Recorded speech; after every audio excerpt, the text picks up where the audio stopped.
86 வயசான வைகோ போறாருங்க. இந்த அம்மா போகல. தூத்துக்குடிக்கு ட்ரெயின் போதுமானதா இருக்கா? கிடையாது. என்ன செய்திருக்காங்க? 6 வருஷம் எம்பி இருக்காங்க, கொள்ளதான் அடிச்சிருக்காங்க. ஒரு நலத்திட்ட உதவி கொடுத்திருக்காங்களாங்க? சொல்லுங்க, பதில் சொல்லுங்க. ஒரு நலத்திட்ட உதவிகள் உங்களுக்கு வந்திருக்கா? பாருங்க, இது 7வது இடம். இந்த வருஷத்துல ஜனவரி, இந்த அம்மா பிறந்த நாள் பிப்ரவரி 24 இருந்து இன்றைக்கு மே 10, 7 இடத்துல நலத்திட்ட உதவிகள் கொடுத்துருக்கோம். சொந்த காசுல. திமுக காரன் கொடுக்க மாட்டாங்க. அவன் கொள்ளையடிச்சு தான் பழக்கப்பட்டவன். கனிமொழி மட்டும் என்ன விதிவிலக்கா? ஐயா, அப்பா புத்தி தானே இருக்கும். யோசனை பண்ணி பாருங்க. அந்த அம்மா அவங்க அண்ணன் பிறந்த நாளுக்கோ, கருணாநிதிக்கு மகள், ஸ்டாலினுக்கு தங்கச்சி, உதயநிதிக்கு அத்தை, தயாநிதி மாறனுக்கு சித்தி, ஒரு பைசாவுக்கு இங்க எந்த ஏதாவது ஒரு நலத்திட்ட உதவி கிடைச்சிருக்குமாங்க? யாருக்காவது ஒரு பென்சில் கொடுத்துருப்பாங்களா? நீங்க ஏதோ 300 ரூபா கொடுத்துட்டு ஓட்டை போட்டுட்டு இப்ப கஷ்டப்படுறீங்க. தண்ணியில சாக்கடை வருது. மேயரு மண்டலமா குறை கேட்காரு. நிறைய இடத்துல தண்ணியே வரல, சாக்கடை வருதுங்க.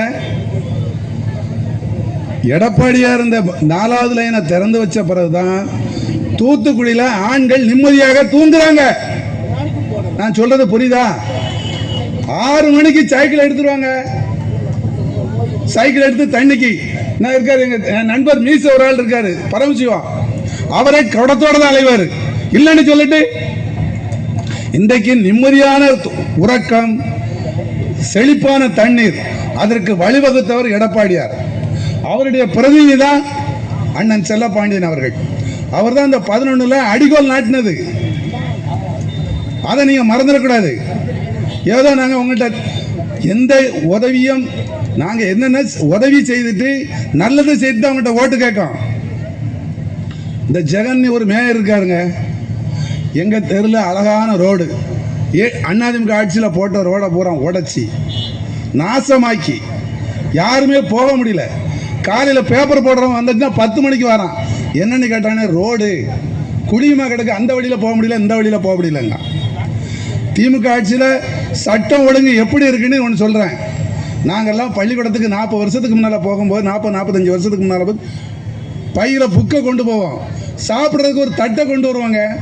இதான் அன்றைக்குள்ள நிலைமை. இன்றைக்கு பைக்குள்ள அருவாளை வச்சுட்டு போறான்.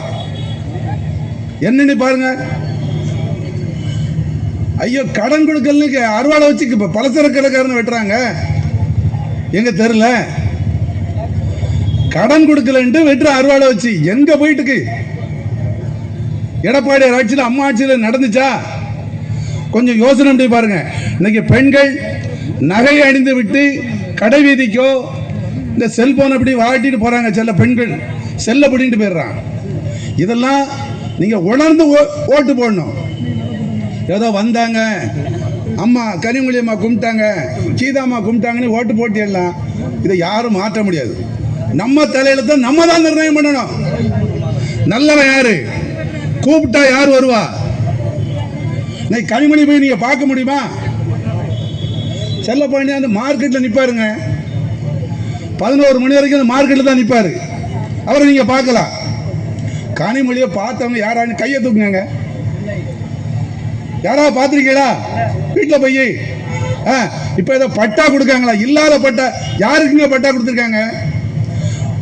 அதிமுக ஆட்சியில் இந்த ஐயர்லப்பு கிராமத்தில் 220 வீடு கட்டுறதுக்கு எஸ்டிமேட் போட்டு பவுண்டேஷன் போட்டு வேலை நடந்துச்சு. திமுக சர்க்கார் வந்து 4 வருஷம் முடிஞ்சு 5வது வருஷம் வந்துட்டு இன்னும் வேலை முடிஞ்சு திறக்கல. ஏகப்பட்ட ஏழை மக்கள் அங்க வீடு கிடைக்கும் வீடு கிடைக்கும் தவிச்சுக்கிட்டு இருக்கான். வீடு கொடுக்கல. கவர்மெண்ட் அப்படி ஏங்குது. அதிகாரிகளை வேலை வாங்க முடியல. இவங்களால கொள்ளை அடிக்கிறது தான் இருக்கான். இந்த திருச்செந்தூர்ல ஒரு அமைச்சர் இருக்காருயா, 25 வருஷம் அவர் தான் இருக்காரு. அந்த கோயிலுக்கு போனவங்க பாருங்க,